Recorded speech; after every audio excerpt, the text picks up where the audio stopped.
Это интеллектуально-познавательная телеигра «Эрудить» и я ее ведущий Рамзан Абуев. Ассаламу алейкум, друзья. Сегодня у нас в гостях основатель и владелец бренда King's Name Мансур Амаев и продюсер бренда Ильяс Дударкаев. Все верно. Мансур, сейчас этот не просто магазин мужской одежды, а стиль. Но все началось в 2017 году. Ты тогда работал в пенсионном фонде. Да. Как в том одноименном шоу, я спрошу, что было дальше? Дальше началась веселая жизнь. Вообще поэтапно, что же сказать, или вкратце, в 2017 году я начал заниматься бизнесом. Через полгода я принял решение об увольнении, потому что внимания нужно было больше уделять. И потом уже начинал собирать потихоньку команду. Дошли до этапа, что открылись в торговом центре, отдельно большом такое помещение у нас большое, сейчас на данный момент где-то 250 квадратов. Потом открылись в Москве, продали франшизу, открылись в Ингушетии, и вот дальше двигаемся постепенно, маленькими шагами. И всего сколько у тебя магазинов сейчас? Функционирует три. Два это собственные и один под франшизой. А какие вообще планы по развитию ты ставишь? Ну, у нас вообще цель большая сеть бутиков King's Name по всей России, в самых таких мегаполисах. Но для того, чтобы это сделать, нужны знания и понимание вообще, как построить систематизацию в бизнесе, сделать правильный управленческий учет, следить, то есть сотрудников, как правильно нанимать. Ильяс, ты был управляющим, сейчас уже продюсер. Что входит в твои функции? Быть управляющим, это для меня слишком скучно было, и поэтому меня перевели, вернее, я перешел уже более в продюсерские дела. Я тебя уговаривал, чтобы ты перешел Ну, на самом-то деле. По итогу я являюсь продюсером этого бренда, и мы сейчас творим. Красота, нахождение людей, моделей, локаций, за все это отвечаю я, и пока мы справляемся очень хорошо. То есть позиционирование бренда полностью на нем и на маркетологе. Маркетолог придумывает идею, Ильяс ее реализует. И то есть все это не я один, конечно, делал, у меня огромная команда и очень талантливые ребята, и мы вместе развиваемся вот так вот. Давайте мы сейчас перейдем на этой прекрасной ноте к игре. У нас 10 вопросов и 3 подсказки, из которых вам необходимо выбрать оптимальный для вас две. Это 50 на 50, право на ошибку и звонок другу. Два варианта 50 на 50 и звонок другу. Все, выбрали. 50 на 50 Право и на звонок ошибку не другу. будет трогать, да? Да. Ну, ладно. Так, с 50 на 50 и звонок звонок другу. другу. Хорошо. И первый наш вопрос звучит так. В каком селе находится водопад Девичья коса? В Нашре, в Ведино, в Харачое, в Шатое. Звони. Сразу. Слушай, вопрос был бы сложным. На самом деле он сложный, но прикол в том, что мы недавно с отцом ездили туда, в Харачой, и как раз он мне рассказывал про вот девичья коса. Поэтому не проблемно. Не проблемно. Да, Ответ? мне кажется, что Харачой. Ну, я очень надеюсь, потому что когда он что-то про это рассказывал. Да, если что, извиняй. Ответ С. Ну, а ты сейчас что думаешь сам? Я не знаю, я почему-то думаю, что это в Шатое, потому что все водопады, как я помню, я бывал в Шатое, там водопады, Михалой, вот это все. И поэтому я полностью доверяюсь тебе и твоему отцу. Ответ С. Если неверно, это вся вина на отце Мансура, да? Да. Ответ принят. В селе Харачой, рядом с памятником Абреку Зелимханову, находится родник Девичья коса. Абсолютно верный ответ. Так назван родниковый источник, который течет со склона горы и быстрым ручейком сбегает по желобу, образованному из отложений солей. Продолжаем тему. В каких веках жил известный чеченский абрек Зелимхан Харачоевский? 17-18, 18-19, 19-20, 20-21. 20-21 он точно не жил. Ну да. Я знаю дата смерти Зелимхана Абрека. Это 1913, если я не ошибаюсь. И, соответственно, получается, это 19 и 20 век. А 18-19? Нет, 18. Типа конец, получается, 1900. 1900, да? Нет, 1900 конец, это уже получается на 19 и 20 век. Еще раз, давай так. Ты уверен в этой дате? Дата смерти 1913, если я не ошибаюсь, по-моему. И, соответственно, эта дата входит в 19-20 век. Уверен? Да. Дата рождения 19, дата смерти уже 20. Понимаешь? Дата рождения я не знаю. 19, дата смерти 20. Куда ты неправильно? Нет. Там конец и начало. Понимаешь? Нет, смотри, 1913 год. Дата смерти. дата смерти, смотри, это получается, сколько лет он умер? То есть, получается, ну, не будет так, что 13 лет последние, то есть он, получается, родился где-то в 18-м, правильно? В 19-м он родился, в 20-м он, к сожалению, Ильяс, умер. 1913 было? 1913. Тысяча- Это, получается, смерть, если ты Да, уверен? смерть. И вот, получается, это уже 19 век, правильно? А родился, получается, он так где-то в 18. Это уже 20 век, 1900 это уже 20 век. Короче, решай. Я здесь 0. Ответ, мне кажется, С. Но ты сейчас меня ввел в сомнение. Ну, давайте, Ц, Что? от меня бесполезно. Я просто думал о том, то, что он, если умер в 19-м, Ага. то родился Он? по-любому в 18-м. Ты меня не слушаешь, он умер в 20-м. 1913 он умер. Ну, это получается 19. 20 век. Ты Давай знаешь выберем дату- С. Подожди, ты знаешь дату смерти, Да. правильно? И так, получается, она подходит нам. Да. Окей. Ответ С. Ответ С. Ответ принят. Зелимхан Карачаевский родился в январе 1872 года, покинул бренный мир 26 сентября 1913 года. Это абсолютно верный ответ. Видишь? Перед тем, как совершить акт возмездия, Зелимхан обычно старался предупредить, дать возможность отвратить наказание. Он писал Добровольскому, Вербицкому, Дудникову. И третий вопрос. Сколько этажей имела боевая башня? 2,3, 4,5, 4,6, 5,6.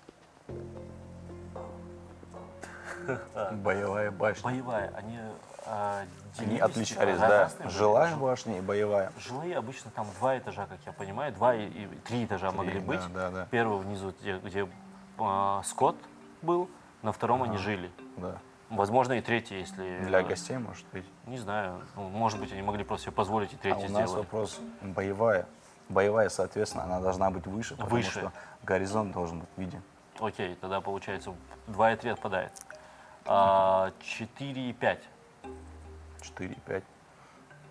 Может, еще выше возьмем. 5,6. Хотя 5,6, 6 этаж это слишком высоко, мне кажется. Не строили до 6 этажа. Что делаем? Точно не А вариант, 2 и 3, потому что слишком низкая получается башня. Насчет Б варианта 5 и 4 и 5 я что-то думаю. Может все-таки они 4 и 6 строили? Смысл есть звонить? Нет, мне кажется, до 6 этажа, скорее всего, не строили. 4 и 6, что-то сомневаюсь. Мне кажется, какая-то середина 4 и 5, мне кажется, нормально. Ну это середина вообще, чтобы... Ну давай тогда выберем середину 4 и 5. А если мы сейчас неправильно ответим? Все. Все, до свидания? Да. Окей. Так, может, ответ Блин, выберем? волнение, слушай, ну, короче, выбираем, давай. Так, мы на сколько вопросов ответили? На 2. На один такой, блин, такое ощущение, что 8 где-то вопрос. Давай тогда Б. Что думаешь? Ну, я почему-то думаю, что 4 и 5. Шестерка не может, ну типа слишком высоко. Да. Подожди, вот уже на ипподромном живем, 6 этаж. 6 Я на этаж 4 это этаже современный стабильно мир, живу. это 19-20 век. Там, во-первых, строителей и вот этих подъемников нету, чтобы строить. И, мне кажется, до 6 они не доходили. До 5 у них есть, да, 4 и подъемник? 5, короче, давайте попытаемся. 4,5. Ну, ты просто не сравнивай. Да. И подробно, и башню. Тоже неправильно. Нет, ну типа 4. Давай тогда 4 и 5. Ответ Б. Да. И вы проиграли. До свидания. Ответ принят. Боевая башня в целях обороны имеет только один вход на втором этаже. Приставная лестница могла быть в любой момент поднята вверх. Башни имели 4 или 5 этажей. Абсолютно верный ответ. Межэтажные переходы располагались зигзагообразно, и боевые башни богато украшались петроглифами. К настоящему времени в нашей республике сохранилось более 200 боевых башен, несмотря на то, что в течение истории они периодически массово уничтожались. Видишь, хорошо идем. Четвертый вопрос. Какой жанр чеченского танца существует? Пастушеский, полевой, равнинный, сельский? Здесь я пас. Здесь я веку. Нет, ты хорошо танцуешь, давай. А, Какой а, жанр я сейчас? В каких поэт, жанрах танцуешь, Мансур? уже не танцую. Скорее всего, пастушеско. Ты Слушай, танцуешь, Масу? Нет? Смотри, Сельский какой, точно смотри, нет. какой жанр чеченского танца? Чеченский танец, лезгинка, правильно? Какие-то вот... Короче, недавно у меня... Вот я вот теперь смысл понимаю, зачем надо разговаривать с родителями. Недавно мама вот, начала говорить, что вот есть ансамбль, по-моему, в Войнах или другой ансамбль был. И она говорила вот слово вот, пастушинский, что-то такое слово Из-за говорила. одежды, которой нет. Я не понял сам прикола, но в том, то, что там, типа, вот это, типа, такой есть танец, типа, что... Полевой точно нет, скорее всего, исключаем. Слушай, ну У меня сельский, это сельский, не да. на 9-й горбольнице, когда вон там, всё, третья, понял. когда начинается, вот сельский, это там тема идет жесткая. Равнины, это, скорее всего, полевой. Не, полевой нет, не полевой, Хорошо. исключаем. Ну, там танцы на полях. В Советском Как ты Союзе, можешь условно. представить его вообще? Ну, просто я слово примерно помню, что мать говорила про... Вот, ну, да, я не помню, точно пастушинский это было, или... ну, вот что слово с этим больше подходящее под это. Но я не помню смысл вообще всего этого танца, как это было. Но меня прикольнуло это слово. Давай Когда- тогда позвоним кому-нибудь. Ну, давай маме позвоним. Давай. Давай позвоним. Давайте. Так, звоним маме. Да. Мам, тебе умница. Алло. Лариса Таликдуэл. Да, Лавиза. Это ведущий телеканала «Война» Рамзан Абуев. У нас интеллектуально-познавательный телеигра «Эрудит». И в программе участвует ваш сын Мансур со своим другом Ильясом. И у них есть подсказка, звонок другу. Значит, они немножко не знают ответ на один вопрос. Можете помочь? Постараюсь. Так, я передам телефон. Да. Ларис, детектив, выручайте. Удачи, мою. Мам, звонок другу, и я решил все-таки, ты мой лучший друг, поэтому тебе решил в первую очередь позвонить. Мам, вопрос такой. Мы недавно с тобой на кухне обсуждали. Ты рассказывала, что была на каком-то концерте, и там люди танцевали. И тут вопрос такой, ну, какой жанр чеченского танца существует? Пастушинский, полевой, равнинный, сельский? Еще раз, пастушинский, полевой, равнинный, сельский. Какой жанр чеченского танца существует? Я помню, что ты говорила по этому поводу. Я, по-моему, если не ошибаюсь, я даже на этом концерте была. Вот пастухи, по-моему, у них вот так они в этих Ты говорил? панамках что-то танцевали, там палочки что-то было. Пастушинские, я так думаю. Но точно не... Вот, се- не- если не ошибаюсь, не знаю, может ошибаюсь. Ага, По-моему, это Башвам ансамбль был, если не ошибаюсь. все, даже спорить с этой женщиной не хочу. Все, вам большое спасибо. Сейчас поиграем и приедем. Да, мам, ложи на стол, скоро будет дома. Давай, Так, мам. доверитесь? Ну, конечно, матери доверяем. Так, ответ Полностью А. доверяем, ответ А. Пастушеские танцы были достаточно демократичными и исполнялись в более свободной манере. Абсолютно верный ответ. Непременными атрибутами их были мохнатая шапка из овечьей шкуры, бурка и пастушеский посох, Вот. ДРС и Лариса, Ларис. Лариса. как заметила Лариса. Они включали в себя акробатические элементы, которые исполнялись с посохом. Пастухи, мы могли еще додуматься в плане Да я этого. же говорил, шапка, форма. Вот это Да, всё. вообще, Ну сейчас уже поздно после драки. ну да. И пятый вопрос. Как называлась административно-территориальная единица, образованная после ликвидации ЧССР в 1944 году? Грозненская область, Терская область, Грузинская ССР, Дагестанская ССР. Точно не грузинская и дагестанская, исключаем. Остается Грозненская и Терская. Терская, ассоциация терские казаки, вот это все. Мне кажется, Грозненская. Разложил просто, разложил, отвечаю я. Ответ А, Грозненская. Грозненская. Да. Ответ принят. Чечено-Ингушская ССР во время репрессий в отношении чеченцев была упразднена, а на ее территории создана Грозненская область. Абсолютно верный ответ. Часть района вошла в состав Северной Осетии, Дагестана и Грузии. И 9 января 1957 года Чечено-Ингушская ССР была восстановлена, однако при этом ее границы были изменены. Верховный Совет СССР утвердил указ своего президиума и вернул в Конституцию СССР упоминание об автономии. Чеченцам было разрешено вернуться на родину. Видишь, Масу? И не сводится. А, ну. Алхамдулилlah. Смотри, что, да. Шестой вопрос. В каких целях чеченцы в старину использовали раковину улитки? Для прогнозирования погоды, для лечения желудка, для косметических целей, для создания украшений. Мне кажется, тут было бы уместно позвонить маме. Второй раз можно? Нет. Я вообще говоря, Так, слушай, Мне кажется, в использую раковину. Для чего вообще ее использовать? косметологии. Ну да, в каких целях чеченцы в старину? В косметологии, да? У нас чеченцы, косметология у была. нас ключевое слово чеченцы. Не, почему? Ты хочешь сказать, чеченцы, у чеченцев не было косметологии? что Да ли? нет, они рождались уже красивыми. Ну, ладно, да. В прогнозировании В нет. погоды, прикинь. Да. Сегодня будет дождь. Так, для создания. Слушай, вот Нет. для создания украшений Украшения, и да, для да, лечения да. желудка. Вот. Для лечения желудка, мне кажется, в современном мире тоже сейчас используют. Потому что французы я хавают. слышал, нет, да. Они же хавают. Они же не просто так их едят. Прикинь, а может и для этого? То есть, всегда То есть, же- получается, у французов у всех язва, да, получается? Да, и где-то можно сказать, что мы чеченские французы. нельзя говорить, да, что мы французы Кавказа. Ой, кстати, это прикольно. Слушай, еще раз смотри. Для лечения желудка, это же как слизняк. Да. Он раз закинул, легко зашел, желудок почистил, и все. И тебе хорошо. Для лечения желудка. Для лечения Я желудка. думаю так. Ответ принят. В старину знахари использовали их для лечения желудка. Абсолютно верный ответ.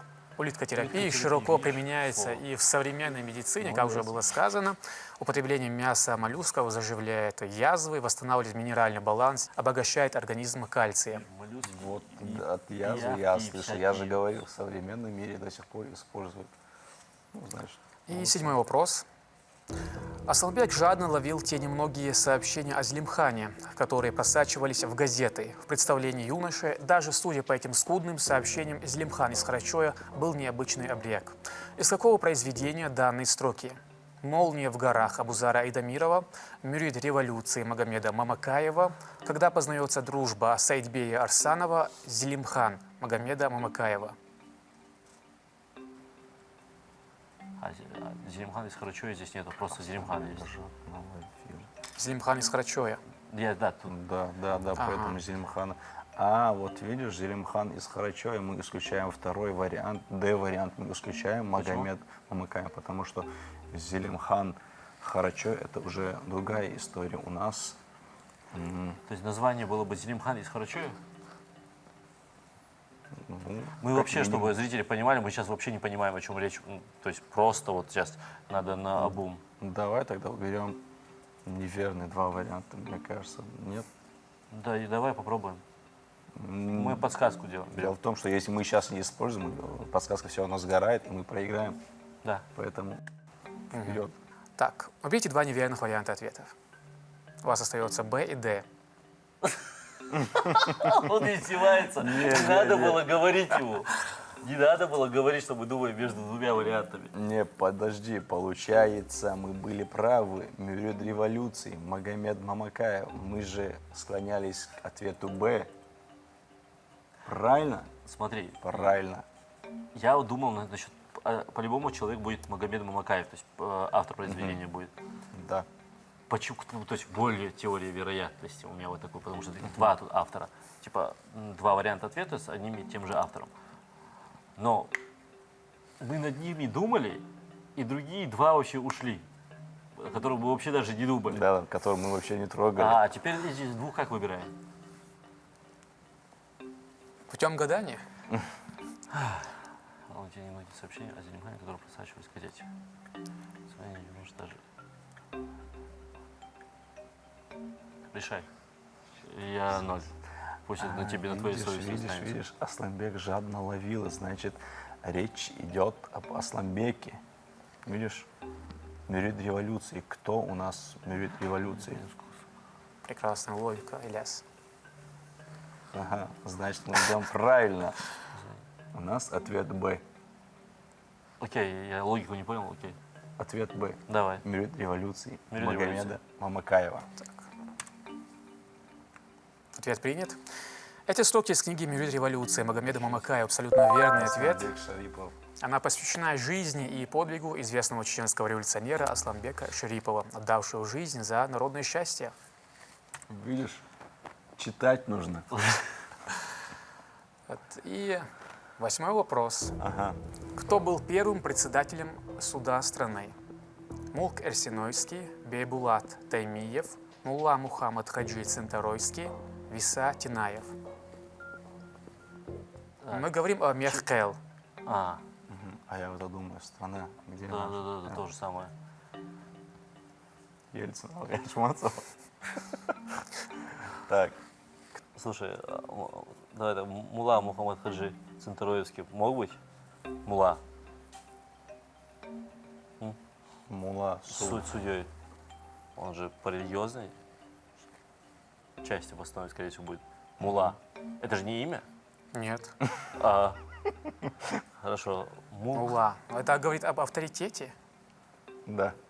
Да, Должность. Ему же добавляет, а мулла.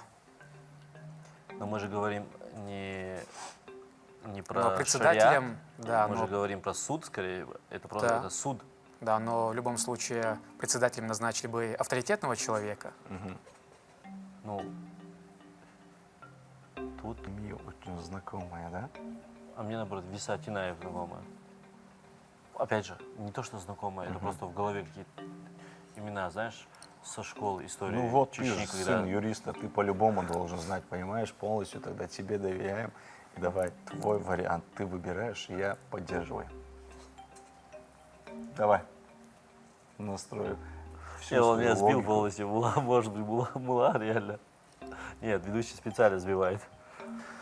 Все, тогда мы выбираем ответ Д. Вернее, Мансур выбирает ответ Д. Я по его бровям что-то там... На брови не смотри, включай логику и свой Логики здесь никакой. У меня здесь не работает логика. Здесь нет логики никакой. Давай так. Кому бы мы быстро костюм собрали бы? У кого самое короткое имя? Быстро? ум. Ты все-таки По какому принципу подбирается костюм? Вот если бы Ну, рост, вес.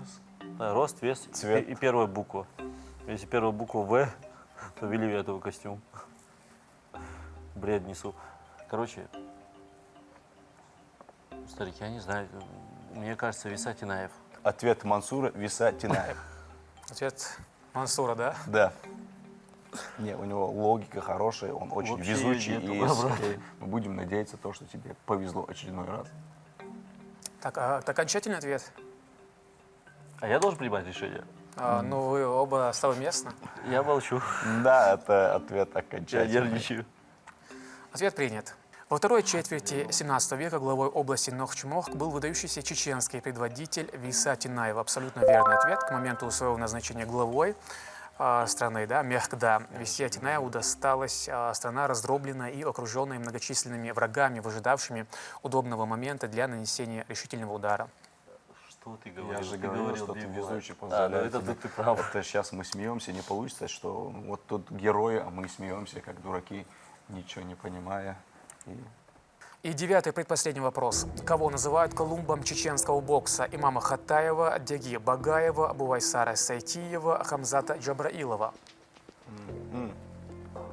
Ты у нас по смешанным единоборствам. Да, конечно, Я- чемпион России, двухкратный чемпион Европы, и ты доверяешь мне ответ самый важный, да? Да.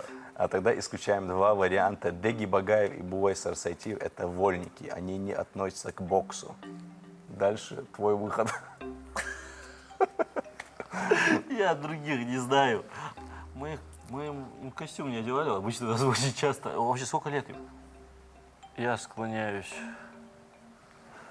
к тому, чтобы ты ответил на этот вопрос. Не, предыдущий ответ был Д. Правильно, да? Ты в голове что думаешь? Хамзата Джабраилова. Хорошо. Я в голове думаю букву, ответ А. Резко. Ань, смотри. Раз, два, три. Нет. Просто на удачу, я просто не знаю, что. Не думай. Подожди, неправильно, Саварди. Давай все-таки ты без eins, zwei, drei, ты ответишь на этот вопрос. Если я неправильно отвечу. Ничего страшного. А если я правильно отвечу? Если я отвечу, это страшно. Если ты ответишь, ничего страшного.